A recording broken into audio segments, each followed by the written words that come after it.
저는 기도해 주신 덕분에 한국 방문을 은혜 안에 마치고 지난주 수요일 날 커네티켓에 도착을 했습니다. 사실 이번 한국 방문은 개인적으로 많은 생각을 가졌던 방문이었습니다. 인천공항에서 입국 심사를 한국으로 입국 심사를 하는데 내국인과 외국인, 한국인과 외국인을 심사하는 줄이 달랐습니다. 얼마 전에 혹시라도 아버지를 미국에 잠시라도 모실까라는 마음에 급하게 시민권을 받았기에 이번에 한국에 입국을 하면서 한국인이 아니라 외국인 줄에 서게 되었습니다. 그런데 마침 그때 여러 비행기가 도착을 했는지 입국 심사를 하는데 1시간이 넘게 마음이 더 급했긴 했는데 1시간이 넘게 기다려서 겨우 입국 심사가 마무리되었습니다. 그 사이에 한국인의 입국 심사하는 주는 이미 마무리가 되어서 아무도 없는 것을 보았습니다. 그리고 아버지 장례식을 이제 마치고 사망 신고 등 여러 가지 행정적인 일들을 처리하게 되었는데 이번에는 제가 한국에 핸드폰도 없고 한국에 주소가 없다 보니까 저 혼자 어떤 사인 서명을 한다든지 무언가 할 수 있는 일들이 거의 별로 없었던 것 같습니다. 그래서 저희 누나가 옆에 있어야 제가 같이 이렇게 사인을 할 수 있어서 제가 그냥 하는 말이 난 쓸데없는 것 같다라는 그런 말을 했던 기억이 있습니다. 이번에 반대로 미국으로 들어오면서 한국 일정이 조금 빨리 끝나서 미국으로 오는 비행기 일정을 하루 앞당겨서 JFK에 도착을 했습니다. 이번에는 미국으로 들어올 때는 시민권을 가지고 미국인 심사를 받는데 전혀 질문도 받지 아니하고 그냥 여권만 보고 바로 도장을 찍어주고 들어오게 되었습니다. 이번 방문을 통해서 이제 한국인이 아니라 미국인이구나라는 생각을 가지게 된 방문입니다. 문제는 여기에 있습니다. 행정적으로는 미국 시민권을 가진 미국 사람인데 여전히 제가 하고 있는 생각이나 습관 또는 말투 또는 사고방식은 여전히 한국인이다라는 겁니다. 여기에 계신 분들 중에 말씀드리기 부끄러운 부분도 있지만 미국 온 지 이제 9년이 다 되었는데 저는 이렇게 표현을 합니다. 한국과 미국 중간 태평양 어딘가에 지금 제가 살고 있다라고 말을 하는데 한국의 미국 시민권이지만 여전히 한국인으로 살아가는 미국에 사는 한국인, 이것이 저의 정체성인 것 같습니다. 사실 비슷한 것이 시차입니다. 미국에서 한국으로, 한국에서 다시 미국으로 돌아와서 겪는 것이 시차입니다. 몸은 미국에 와 있는데 저의 신체 리듬은 한국에 머물러 있습니다. 몸은 미국의 시간에 따라서 대낮인데 신체 리듬은 한국의 시간에 따라서 한밤중입니다. 그래서 12시만 넘으면 잠이 몰려오는 것을 견딜 수 없습니다. 근데 이것을 가만히 바라보면서 저희들이 생각할 수 있는 영적인 교훈이 있습니다. 골로새서 1장 13절 말씀에 보면 그가 우리를 흑암의 권세에서 건져내사 그의 사랑의 아들의 나라로 옮기셨으니, 여러분 이 말씀에 의하면 지금 저와 여러분이 살고 있는 곳은 흑암의 권세의 아래 마귀의 나라입니까? 아니면 그의 사랑의 아들의 나라, 예수님의 나라, 곧 천국에 저와 여러분이 살고 있는 겁니까? 지금 현재 여러분이 살아가는 곳은 천국입니까? 아니면 여러분이 살아가고 있는 것은 흑암의 권세 아래입니까? 이 구절의 시제를 가만히 보시면 건져내사 옮기셨으니 라고 되어져 있는데 영어를 보면 He has rescued us 또는 He has transferred us, 우리 그 모든 시제가 뭐냐면 완료형으로 되어져 있습니다. 무슨 뜻이냐면 저와 여러분은 이미 예수님의 나라에 또는 이미 천국 안으로 옮겨진 존재입니다. 저희들이 일반적으로 생각하고 있는 천국의 개념과 사뭇 다릅니다. 저희들이 생각하는 천국은 죽어서 들어가는 곳, 언제가 내가 들어가야 될 요단강 건너편의 다름 아닌 천국으로 생각합니다. 물론 성경에서 그것도 천국이다라고 말씀을 합니다. 우리가 죽어서 들어가는 곳, 그곳에 눈물도 없고 아픔도 없고 주님과 함께 영원한 안식을 누리며 영원한 기쁨을 누리는 그곳, 분명히 천국입니다. 그러나 그것이 천국의 전부가 아닙니다. 하나님 말씀에 의하면 저와 여러분은 이미 그의 사랑의 아들의 나라, 예수님의 나라, 이미 천국으로 옮겨진 존재입니다. 이미 저와 여러분은 천국 시민권을 가진 천국 시민이고 예수님의 십자가 사역을 통해 입양된 하나님 아버지의 자녀입니다. 그리고 이것이 그리스도인으로서 저와 여러분의 고민입니다. 분명히 우리는 천국 시민이고 하나님의 자녀이며 나아가서 천국에 살고 있는데 저와 여러분의 삶, 저와 여러분의 생각, 저와 여러분의 습관을 보면 여전히 죄 아래에 있고 여전히 흑암의 권세 또는 마귀의 권세 아래에 엉둘려 있습니다. 우리가 예수님을 주로 영접하는 그 순간 우리 심령, 우리 영혼 가운데에는 거룩한 영, 성령 하나님이 저와 여러분 안에 이미 거주해 계십니다. 너희는 하나님의 성전인 것과 하나님의 성령이 너희 안에 거하는 것을 알지 못하느냐. 거룩한 영, 성령이 우리 안에 거주하고 있는데 그럼에도 여전히 우리 영혼 안에는 죄가 있고 우리 마음 안에는 더러움이 있고 악함이 있으며 우리의 생각은 거짓으로 가득 차 있습니다. 몸은 미국에 있는데 신체 리듬은 한국을 따르는 것과 비슷합니다. 바로 여기에 영적인 중요한 교훈이 숨겨져 있습니다. 우리의 신체 리듬이 한국에 있다라고 해서 낮에 잠을 잔다라고 하면 우리는 미국 생활에 빨리 적응하는 것이 어렵습니다. 한국 시간과 상관없이 미국 시간에 맞추려고 몸부림칠수록 우리가 시차를 더 빨리 극복할 수 있습니다. 사실은 지금 제가 조금 살짝 얼굴이 굳었고 지난 주중에 저를 만나셨던 분은 얼굴이 많이 굳어 있었을 건데 피곤해서 굳어 있었습니다. 이렇게 그러니까 너무 낮에 이불로 안 자려고 몸부림치다 보니까 한 4시, 3시, 4시 되면 얼굴이 제가 굳어져 있었는데 그렇게 몸부림이 치면 칠수록 빨리 미국 시간에 적응할 수 있습니다. 정확하게 같습니다. 우리가 예수님을 믿는 믿음으로 하나님 나라에 들어왔지만 천국 시민, 천국 백성이 되었지만 여전히 우리가 따르고 있는 것, 우리에게 편안한 것, 우리에게 익숙한 것은 마귀 나라의 습관, 마귀 나라의 버릇, 마귀 나라의 언어가 우리에게 더 편하고 더 익숙합니다. 근데 이것은 우리가 가만히 있는다고 하루아침에 천국 백성, 하루아침에 하나님의 자녀로서 살아갈 수 있는 것이 아닙니다. 마귀의 나라의 습관, 마귀 나라의 버릇을 버리고 하나님의 나라의 습관, 하나님 나라의 언어, 하나님 나라의 사고방식으로 바꾸려고 하는, 그것을 내 것으로 받아들이려고 하는 몸부림, 노력, 갈등, 고민들이 저와 여러분에게 필요합니다. 고린도전서 13장을 설교하면서 성도님들에게 자주 듣는 말씀이 있습니다. 목사님 머리로는 이해도 되고 목사님 머리로는 그렇게 살아야 되는 것을 알겠는데 실제로 그렇게 살아가는 것, 실제로 행동으로 옮기는 것이 너무 어렵다라고 말하십니다. 당연합니다. 우리 안에 있는 죄성이 있는 한 저와 여러분의 중심은 철저하게 나 중심입니다. 그런데 고린도전서 13장의 사랑은 철저하게 옆에 있는 지체 중심, 교회 중심, 나아가 예수님 중심입니다. 우리 나 중심의 사람에서 예수님 중심, 나 중심에서 하나님 중심, 교회 중심, 이웃 중심으로의 삶을 하루아침에 바꿀 수 있는 것이 아닙니다. 예수님을 믿는 즉시 성령의 9가지 열매 또는 빛의 열매가 우리 안에 맺히는 것이 아닙니다. 하나님 나라의 습관, 언어, 사고방식으로 바꾸려는 몸부림, 노력이 필요합니다.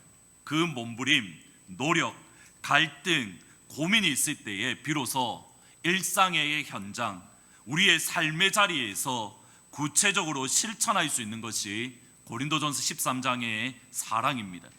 사실은 조금 더 본문이 남아있지만 오늘 고린도전서 13장 설교를 마무리하려고 합니다.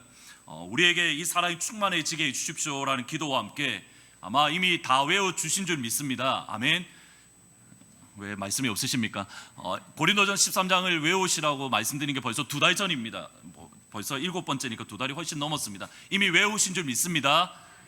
아멘 하셨기 때문에 오늘은 안 보고 같이 한 목소리로 읽으면 시험이 드실까봐 앞에 스크린을 보고 외우시는 분들은 외우시면서 같이 한 목소리로 하나님 이 사랑을 주십시오라고 기도하시면서 같이 읽으십니다. 시작. 내가 사람의 방언과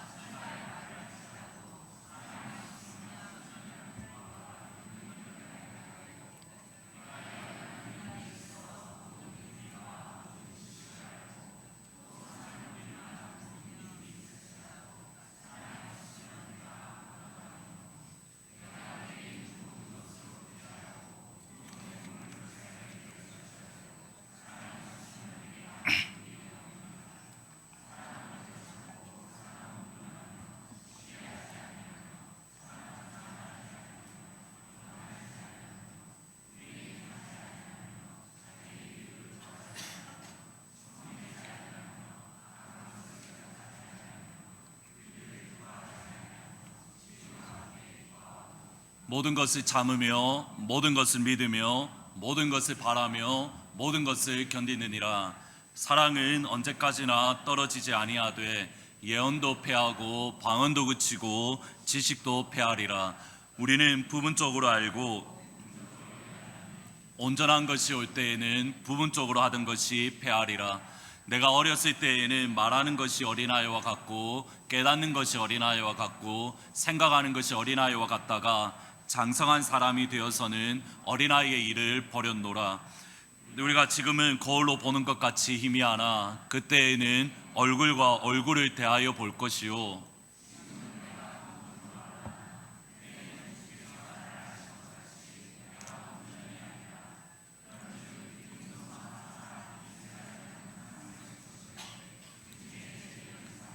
아멘. 이미 끝났다라고 생각하지 마십시오. 안 보낸 코아들이 계신데 제가 이번에는 끝까지 받아낼 예정입니다. 코아 모임을 하는 날의 정보를 입수해서 제가 코아 모임에 가는 한이 있더라도 가서 제가 직접 찍을 겁니다. 빨리 찍으셔서 저에게 보내시는 것이 신상의 이로우십니다. 해로우신 게 아니라 신상의 이로우십니다. 어떤 코아는 대놓고 읽으셔서 그걸 찍어서 저에게 보내주신 코아도 있으십니다. 제가 이렇게 부탁드리는 이유는 외우셔야 됩니다. 그리고 읽으셔야 됩니다. 입으로 선포해야 그것이 여러분의 삶 가운데에 이루어질 수 있기 때문입니다. 다시 한번 말씀을 드립니다. 제가 끝까지 받아낼 겁니다. 꼭 기억하시고 코아 모임 꼭 가지셔서 조금 더 만약에 안 하시면 안 된 코아 해갖고 리스트를 쫙 올릴 수도 있습니다. 그렇게는 안 하겠지만 하여튼 꼭 외우셔서 같이 모이셔서 고린도서 13장을 같이 읽고 또 같이 은혜를 나누시는 시간이 되시면 좋을 것 같습니다. 성경의 사랑이 무엇인지 구체적으로 기록된 4절과 7절을 보면 긍정적인 사랑 또는 부정적인 사랑으로 구분이 되어집니다. 성경의 사랑의 긍정적인 것은 사랑은 오래 참습니다. 오래도록 함께 아파합니다. 사랑은 온유합니다. 사랑은 함께 또는 대신 짐을 짊어집니다. 반대로 성경의 사랑을 부정적으로 말하는 것은 크게 두 부분으로 나눌 수 있습니다. 내면과 외면 또는 뿌리와 열매로 구분하는데, 내면은 시기, 자랑, 교만, 그리고 외면은 무례함, 자기의 유익을 구함, 성냄, 악한 것을 생각함입니다. 성경은 우리 영혼에 가득한 것이 밖으로 드러난다라고 말씀을 합니다. 뿌리인 시기, 자랑, 교만의 열매가 자기의 유익을 구함, 무례함, 성냄, 악한 것을 생각하는 겁니다. 거꾸로 생각을 해보면 우리 안에 무례함, 자기의 유익을 구함, 성냄, 악한 것을 생각하는 것이 있다면 우리가 아무리 교회를 열심히 다니고 기도를 많이 하고 우리가 아무리 거룩하다라고 할지라도, 모든 사람들에게 거룩하다 인정받는다 하더라도 사실 그 영혼은 무례와 시기와 자랑과 교만으로 가득하다라는 의미입니다.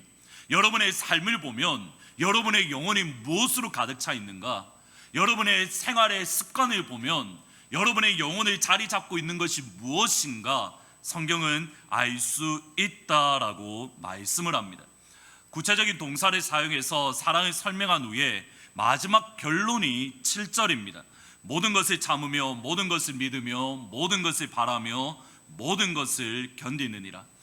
성경의 사랑에 대한 결론에서 바울이 4절에서 6절까지 말하고 7절이 그 결론인데, 그 결론에서 바울은 네 가지 동사를 계속적으로 반복을 합니다.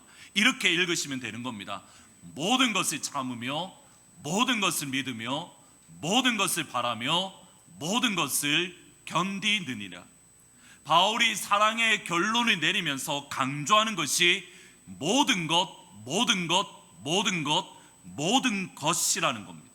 이것이 가지는 중요한 의미는 내가 원하는 것, 그리고 내가 할 수 있는 것만 참고 견디고 믿고 바라는 것이 사랑이 아니라는 겁니다. 하나님께서 우리에게 요구하시는 사랑은 내가 원하지 않는 것, 내가 정말 싫어하는 것, 내가 또 할 수 없는 것, 내가 견디기 어려운 그것까지도 참고 견디며 바라고 믿는 것, 그것이 다름 아닌 성경의 사랑이고, 내가 할 수 없는 것 또는 내가 원하지 않는 것까지 참고 믿고 바랄 때에 하나님께서 저와 여러분을 향한 평가는 사랑이 있다라고 평가하십니다. 사랑에는 결코 예외가 없습니다.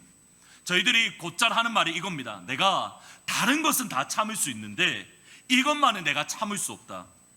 내가 다른 것은 다 견디겠는데 이것만은 내가 견딜 수 없다. 하나님께서 우리에게 요구하시는 것은 그러한 사랑이 아닙니다.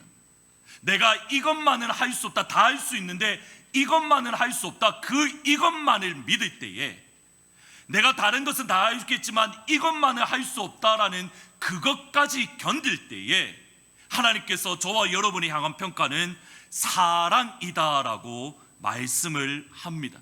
따라서 사랑은 모든 것입니다. 사랑은 어떤 예외가 있는 것이 아니라 사랑은 모든 것을 참으며, 모든 것을 믿으며, 모든 것을 바라며, 모든 것을 견디는 것, 사랑은 모든 것입니다. 동시에 성경의 사랑은 항상입니다.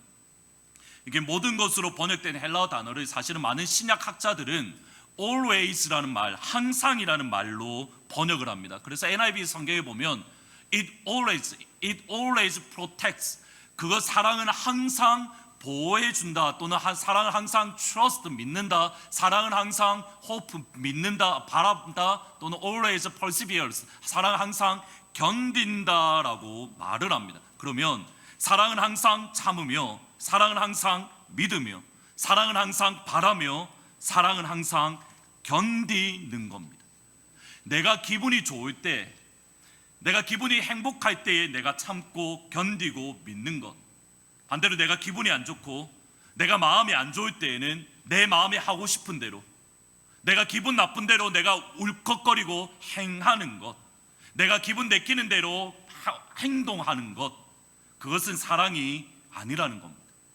나의 환경이 넉넉해서 마음의 여유가 있을 때에 참고 견디는 것, 그것은 사랑이 아닙니다. 우리의 환경이 넉넉하지 않아 마음의 여유가 없는 바로 그 순간에도 여전히 참고, 여전히 견디고, 여전히 믿고, 여전히 바라는 것, 그것이 다름 아닌 사랑입니다. 하나님께서 우리에게 원하시는 사랑은 나의 상황, 나의 기분과 상관없이 항상 매 순간마다 모든 것을 참고 견디며 바라고 믿는 것, 사랑은 항상 모든 것입니다. 사랑에는 결코 예외가 없습니다. 사랑은 항상 모든 순간마다 모든 것을 견디는 것, 사랑은 항상 모든 것입니다.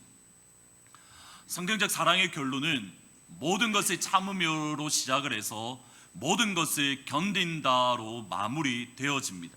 실제로 4절 말씀에 보면 사랑은 오래 참는다로 시작을 합니다. 그러면 바울이 생각하는 사랑의, 또는 성경이 생각하는 사랑의 가장 중요한 속성은 무엇이냐면 인내, 오래 참고 모든 것을 참고 모든 것을 견디는 사랑의, 성경적 사랑의 속성의 중요한 요소는 다름 아닌 인내입니다.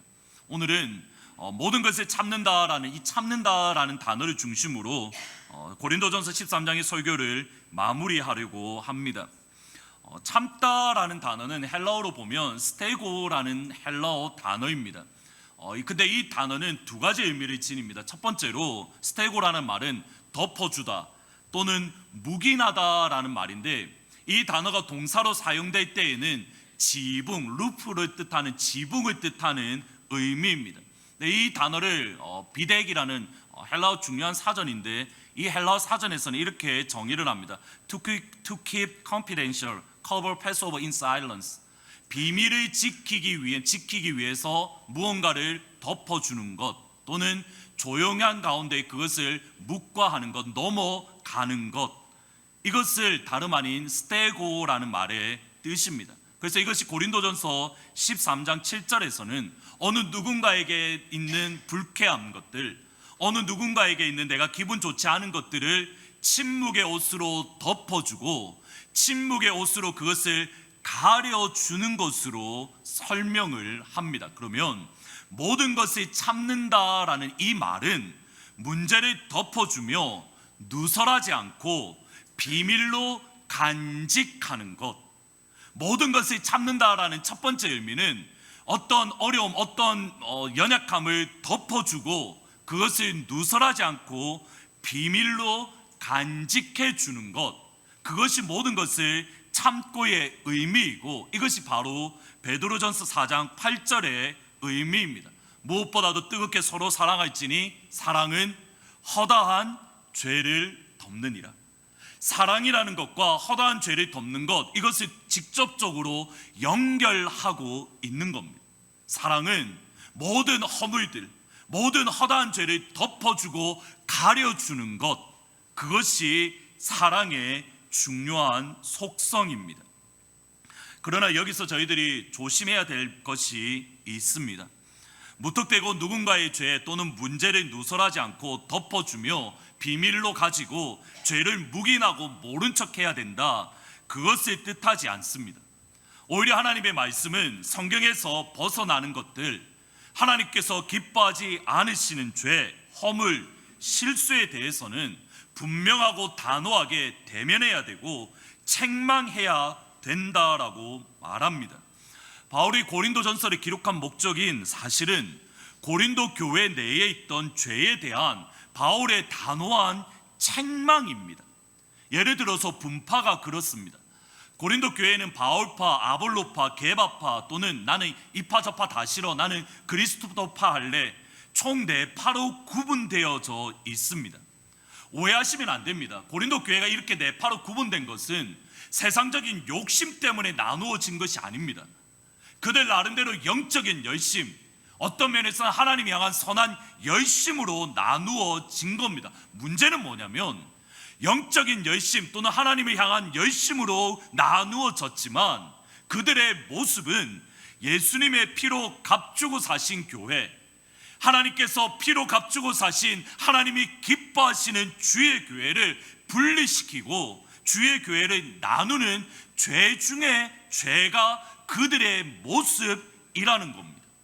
바울은 그 죄를, 하나님의 교회를 나누는 고린도 교회의 죄를 간과하거나, 그래 너희들이 아무렇지도 않아, 너희들 하나님 앞에 바르게 하고 있어, 바울은 고린도 교회의 죄를 가볍게 여기거나 무턱대고 덮어주지 않습니다.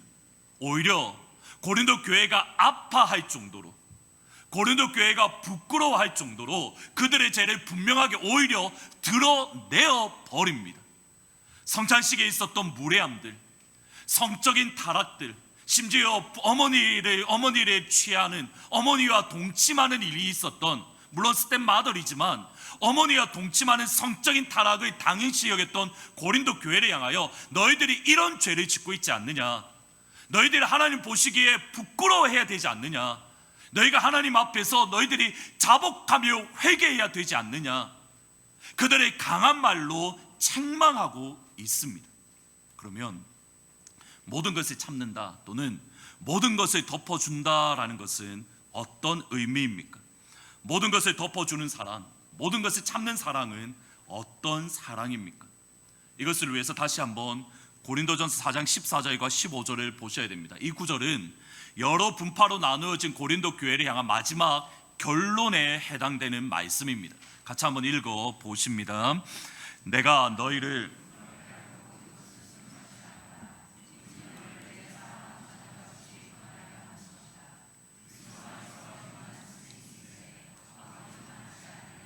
그리스도 예수 안에서 내가 복음으로써 너희를 낳았습니다. 바울의 표현을 잘 보셔야 됩니다. 바울의 이 말씀에 책망했던 핵심이 어디에 있냐면 다른 곳에 있는 것이 아니라 하나님 아버지의 마음이라는 겁니다. 내가 복음으로써 너희를 낳노라라는 하나님 아버지의 마음으로 바울은 그들을 대하고 있는 겁니다. 그들의 너희 가운데 분파가 있는데 너희들의 이것이 죄다라고 그들의 죄를 드러낸 것은 분명히 이렇게 말합니다. 내가 너희를 부끄럽게 하려고 쓴 것이 아니라, 바울이 그들의 죄를 드러낸 것은 그 죄를 드러내므로 내가 너희보다 더 영적이야? 나는 너희보다 더 거룩해? 그들 가운데 바울이 원했던 것을 얻고자 함이 아닙니다. 오히려 사랑하는 자녀들, 예수 안에서 복음으로 나왔던 그의 사랑하는 자녀들이 예수님 안에서 성숙해지도록 그들을 돕고 격려하는 것이 그들이 가지고 있던 죄를 드러내었던 바울의 의도입니다. 바울은 결코 이렇게 한 것이 아닙니다. 너희들이 이것은 잘했어, 그러니까 참 잘했어. 근데 너희들이 이것을 잘못했어, 너희들이 회개해야 돼. 바르게 했다, 잘못했다, 이것을 판단하는 게 바울의 의도가 아닙니다. 바울이 그들 가운데 너희들이 이것을 잘못했으니 너희는 심판을 받아야 돼, 바울이 이것을 말하는 게 아니라 바울의 심령은 철저하게 아버지의 마음, 부모님의 마음으로 고린도 교회 성도들을 대하고 있더라는 겁니다.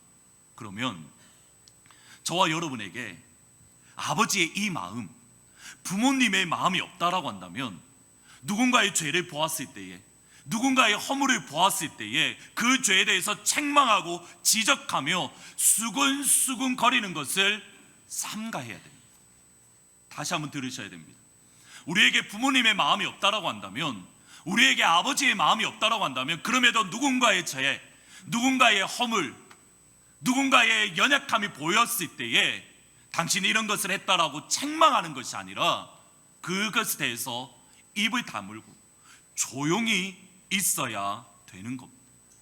이것이 소위 교회를 개혁해야 된다라고 목소리를 내는 분들을 향한 제가 가지고 있는 고민이고 아픔입니다. 교회를 개혁해야 된다라는 분들의 말씀을 들으면 다 맞는 말씀입니다. 실제로 교회는 항상 개혁되어야 됩니다. 하나님의 말씀에 비추어서 조금이라도 어긋나는 것, 하나님의 말씀에 비추어서 다시 주의 말씀으로 돌아서야 됩니다. 그런데 교회를 향하여 하나님 아버지의 마음이 없다면, 주님의 피로 값주고 사신 교회를 위하여 먼저 내가 희생하고 내가 낮아지고 내가 부모님의 마음이 없다면 입을 다물고 조용히 있는 것, 그것이 하나님께서 원하시는 겁니다. 그리고 아버지의 마음, 부모님의 마음을 가질 수 있는 유일한 방법, 우리가 하나님 아버지의 마음을 가질 수 있는 유일한 방법은 하나밖에 없습니다. 다시 한번 바울의 고백을 같이 한번 읽어 보시겠습니다. 같이 한번 읽으십니다. 내가 마음에 큰 눌림과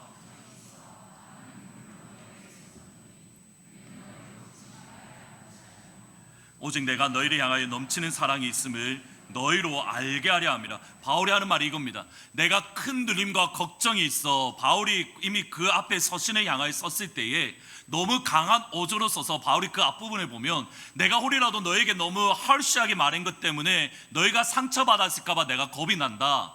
그러면서 하는 말이 뭐냐면, 그럼에도 나에게는 많은 눈물로 너희를 책망하는 이 편지를 기록했다라고 말을 합니다. 이 편지를 일반적으로 학자들은 눈물의 편지다라고 말을 합니다. 무슨 뜻입니까? 우리에게 그 지체를 향하여 많은 눈물을 흘릴 때에 비로소 하나님 아버지의 마음을 가질 수 있고, 하나님 아버지의 마음을 가질 때에 그 죄에 대해서 책망할 때에 그이가 상처받지 아니하고 그이가 넘어지지 아니하고 하나님께로 돌아서며 회복하고 변화되는 역사가 일어나는 겁니다.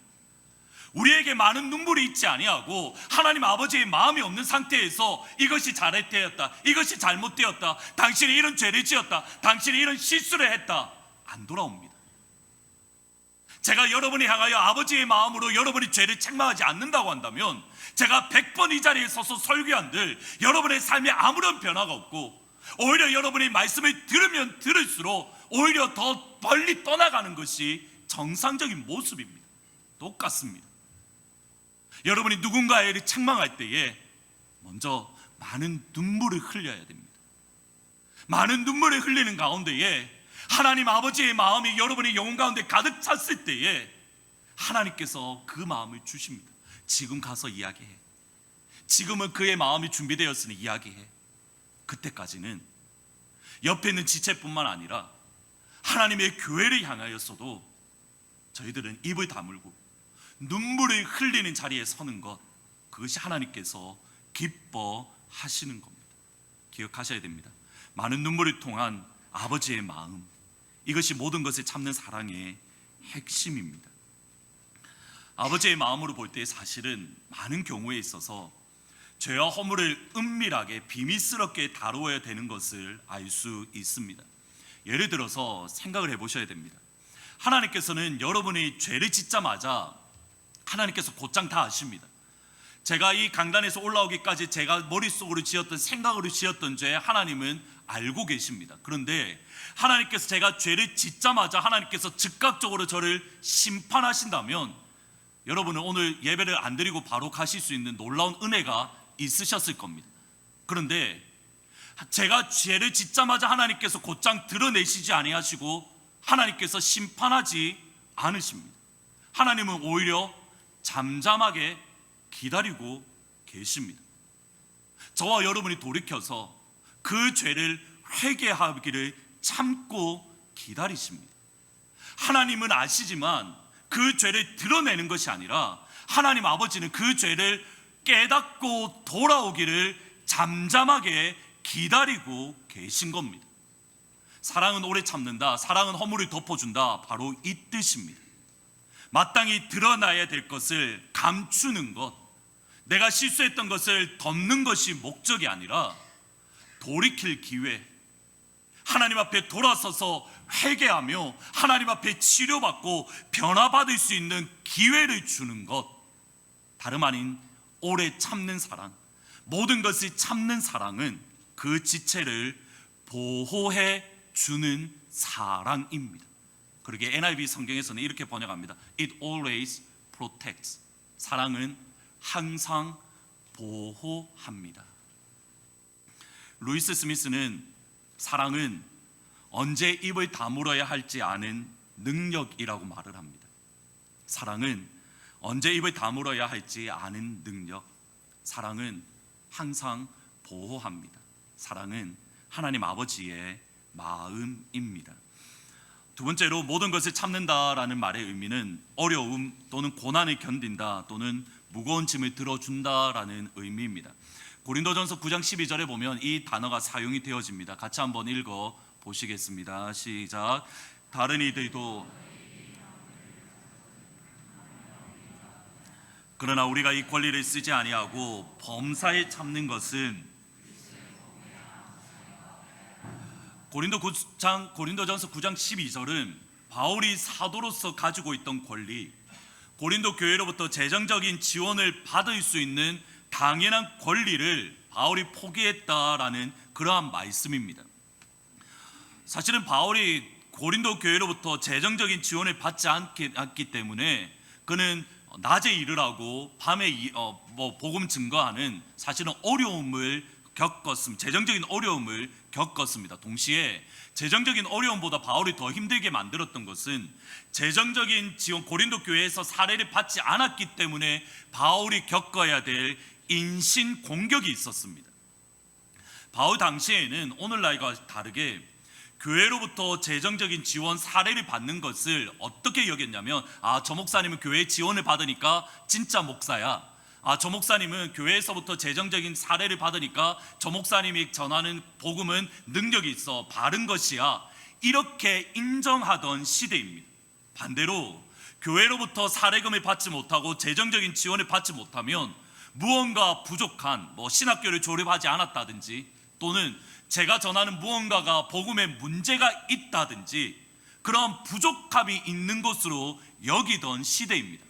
그러한 시대 가운데 바울은 자기가 스스로 나는 너희에게 복음을 너에게 사례를 받지 않겠다라고 했던 것, 이것 때문에 고린도전서 고린도후서에 보면 바울이 끊임없이 공격하는데, 봐라, 바울이 재정적인 너희에게 재정을 받지 않는 것, 너희에게 사례를 받지 않는 것은 자기 스스로가 부족한 사도라는 것을 말하는 거 아니냐. 바울이 전하는 복음에는 무언가 문제가 있는 거 아니냐.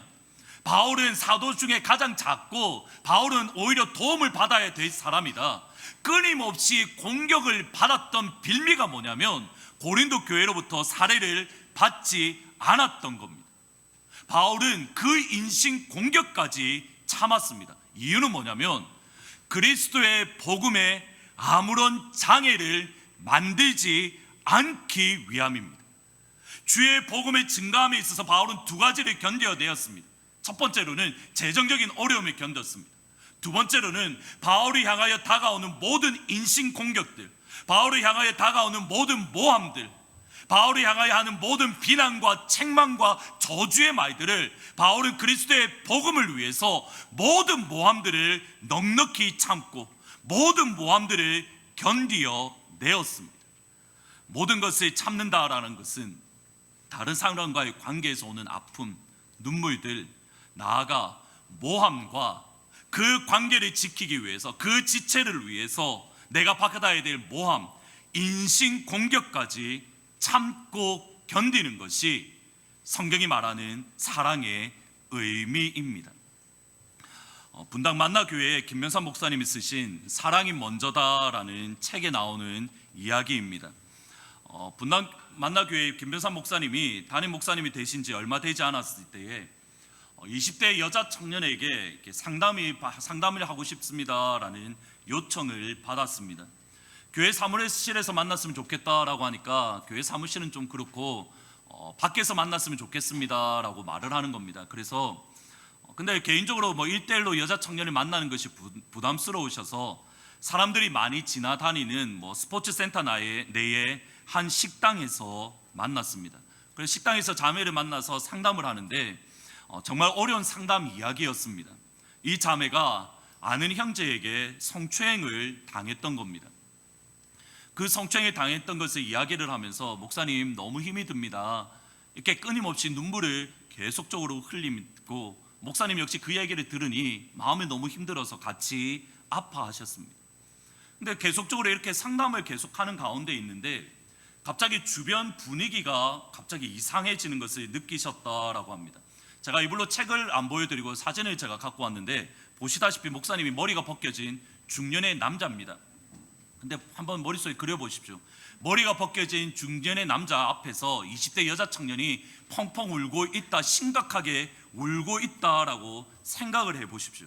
여러분 어떻게 보시겠습니까? 여러분 한국에서 그런 말이 있습니다. 불륜과 불륜 아닌 걸 어떻게 구분하는지 아십니까? 손잡고 가면 불륜이고 손 안 잡고 가면 그게 정상적인 부부라고 이야기하는 게 오늘날 한국의 사회입니다. 그런데 머리 벗겨진 중년의 남자 앞에서 자매가 펑펑 울고 있다. 누가 보더라도 오해받을 만한 상황입니다. 한번 생각을 해보셔야 됩니다. 아직 저는 이 말씀 듣고 저는 마음에 깊이 와닿았는데, 제가 밖에서 어떤 자매와 밥을 먹고 있는데 자매가 제 앞에서 펑펑 울고 있습니다.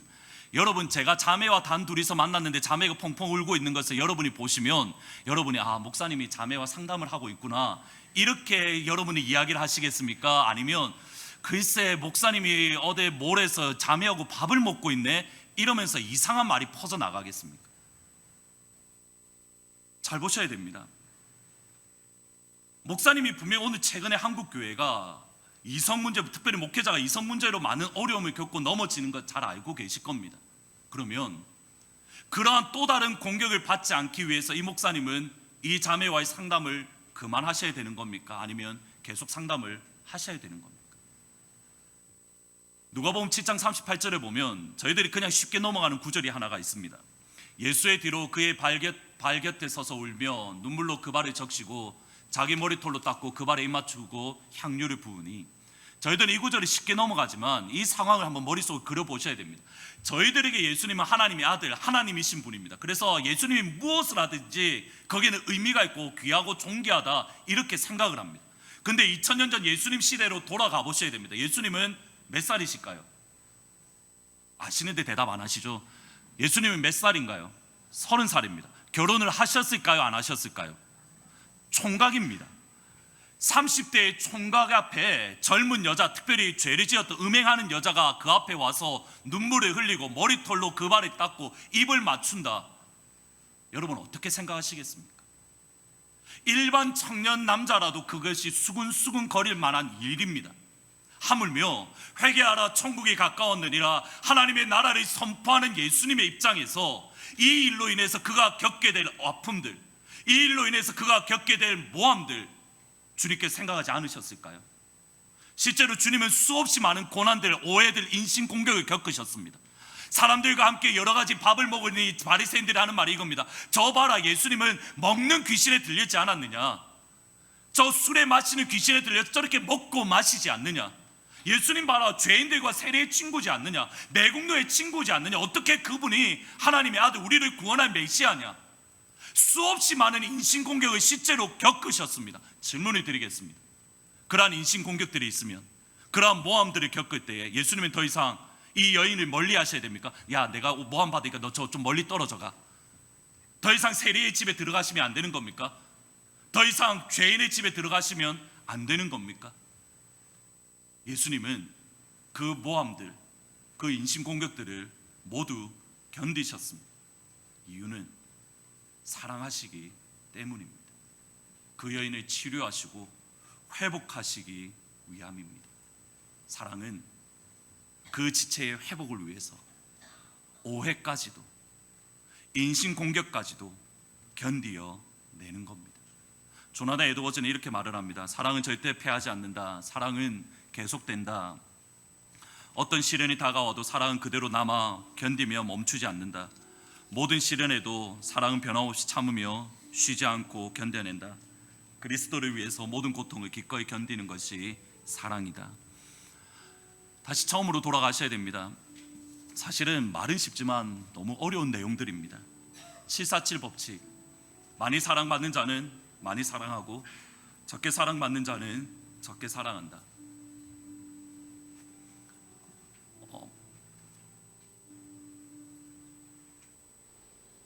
목회를 하다 보면 이렇게 뭐 저뿐만 아니라 많은 목사님들이 공통적으로 하는 말이 수없이 많은 사실은 오해들이 많이 받습니다. 왜냐하면 말을 하지 않기 때문입니다.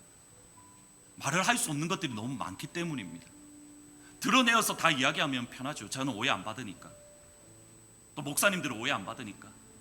워싱턴 중앙장로교회에 지금 섬기시는 교수님, 목사님이 하셨던 말씀 중에 하나가 이겁니다. 설명하지 마라. 변명하지 마라. 성도가 여러분의 삶을 보고 그냥 이해하게끔, 목사님이 이유가 있을 거야, 그렇게 받아들이게끔 변명하지 마라. 변명하지 않기 때문에 받게 될 수없이 많은 고난들 또는 모함들, 인신공격들이 많이 있습니다. 목회자도 여러분, 저도 저 때문에 여러분이 상처도 받으실 수 있지만, 근데 반대로 여러분 때문으로 인해서 저도 상처받을 수가 있습니다. 많은 목사님들, 여기 저희 선교사님도 계시지만 그것 때문에 목회자들이 탈진하는 경우가 수없이 많이 있습니다. 왜 목사님들이 이성 문제로 넘어가는지 아십니까? 탈진해서입니다. 보셔야 됩니다. 그러기에 매 예배 때마다 예수님의 사랑으로 우리의 속사람이 변화되고 예수님의 사랑으로 우리의 심령이 변화되지 않으면, 치료되지 않으면 저도 모르는 사이에 쓴뿌리가 나오게 되고 참지 못하고 견디지 못하고 시기하며 자랑하고 옆에 있는 지체들을 향하여 공격하는 것이 저의 모습입니다. 여러분 역시 마찬가지입니다. 우리 교회가 고린도전서 13장 이 설교를 통해서 저희들 기억해야 될 것, 사실은 우리의 힘으로 할 수 있는 건 아닙니다. 예수님의 사랑이 이 시간 여러분 가운데 덮여질 때에, 주님의 사랑으로 여러분이 영혼이 가득할 때에 비로소 살아낼 수 있는 것, 고린도전서 13장의 사랑입니다. 마지막으로 내 안에 가장 귀한 것 찬양 드리시고, 주님, 그 예수님으로 하나님 내 영혼을 충만하게 적셔주시고, 무엇보다도 우리 안에 있는 쓴뿌리들, 우리 안에 있는 나 중심적인 것들이 하나님 뛰어넘을 수 있도록 예수님의 사랑으로 충만하게 채워주십시오. 같이 기도하시면서 찬양하시고 잠시 기도합니다.